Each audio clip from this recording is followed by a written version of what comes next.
Halo semuanya, hari ini kita akan belajar terkait dengan Breaking Bad News. Jadi kita bukan belajar tentang suatu penyakit ya. Yang pertama, sebelum kita masuk ke Breaking Bad News, kita harus mengetahui terkait dengan truth telling, atau kita memberitahukan yang sebenarnya kepada pasien.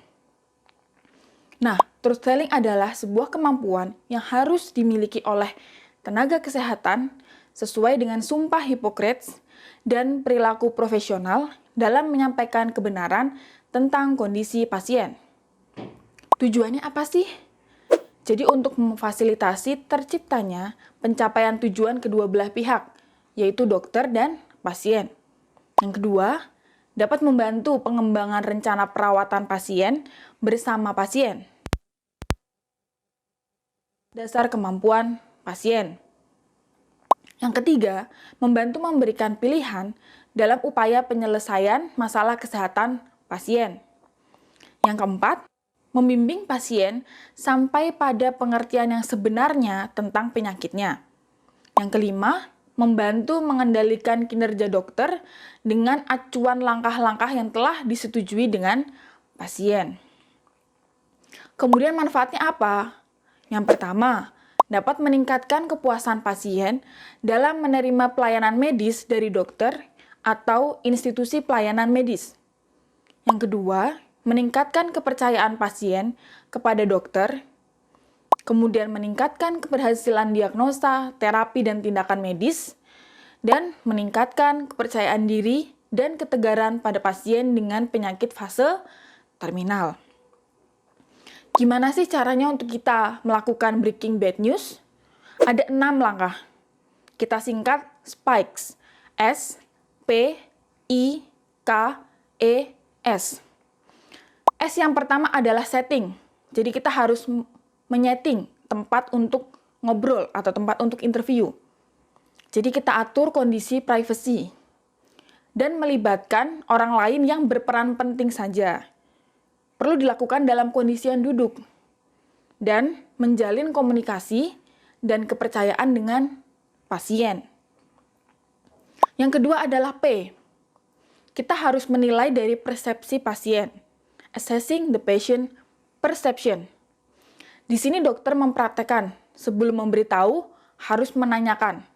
Nah, untuk pertanyaannya menggunakan pertanyaan terbuka untuk menilai sejauh mana sudah pasien ketahui dan mengetahui bagaimana pasien menerima kondisi medisnya.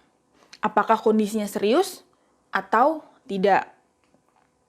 Kemudian I, yaitu mengetahui patient invitation atau ingin mengetahui kemauan pasien.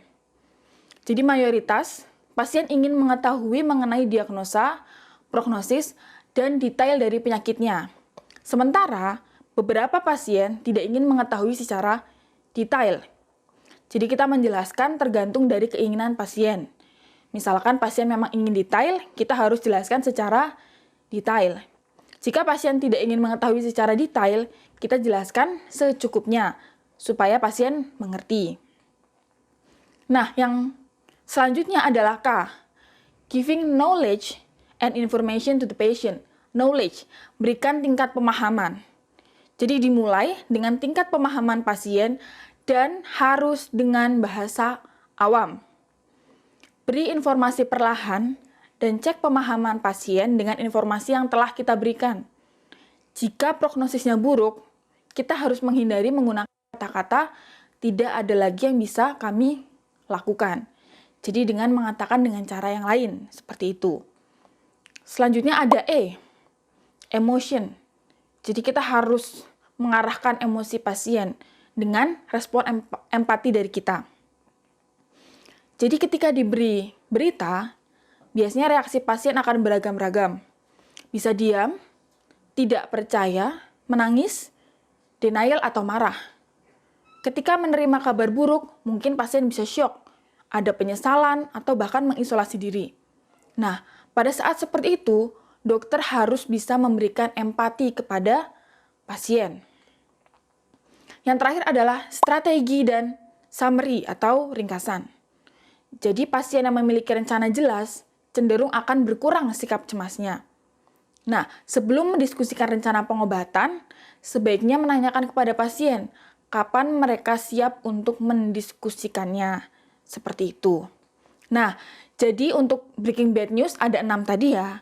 Ada spikes, S-P-I-K-E-S. Nah, itu yang harus diingat-ingat. Demikian pembahasan terkait dengan breaking bad news. Semoga bermanfaat. Semoga sukses ujiannya. Sampai jumpa di video selanjutnya.